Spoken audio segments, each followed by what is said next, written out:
It's an issue that does not break down party lines. Just take a look at what happened in Olympia earlier this year.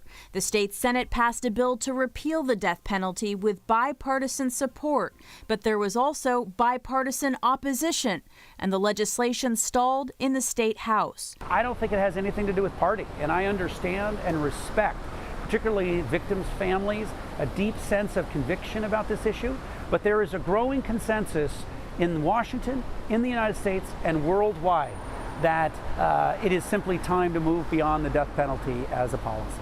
Democratic State Senator Reuven Carlisle of Seattle has pushed the issue for the past decade. He plans to reintroduce a bill to abolish the death penalty next session. The court took a gigantic step forward, and it said that the death penalty is inequitably and inconsistently applied in Washington state. It didn't say it's unconstitutional as a policy itself. So we do need to take that final practical step. While Carlisle believes the court's ruling today gives the effort new momentum, Washington prosecutors are split. Snohomish County prosecuting attorney Mark Rowe has said the death penalty can bring much-needed closure for families. In a statement to King 5, he said, quote, "The family of murdered officer Jamie Bindle is furious and feels betrayed. What does this say to every corrections officer and the lifers they guard?" Rowe referencing the officer killed on the job in 2011. I think our criminal justice system would be stronger without the death penalty. King County prosecuting attorney Dan Satterberg, who once sought the death penalty, says he's come to the conclusion it doesn't work.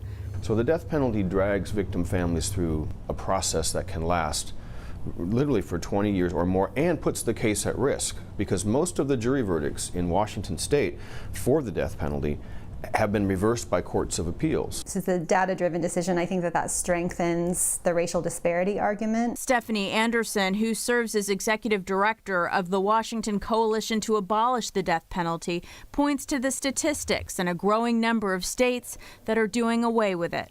There's momentum and a trajectory bigger than Washington state, but Washington state is in line with the national and international discourse about.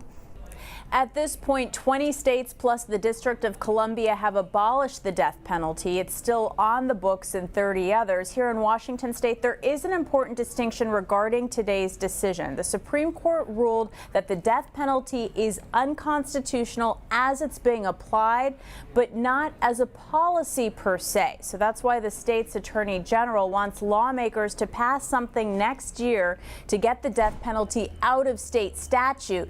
That's the debate. That's what will be discussed next session. Back to you.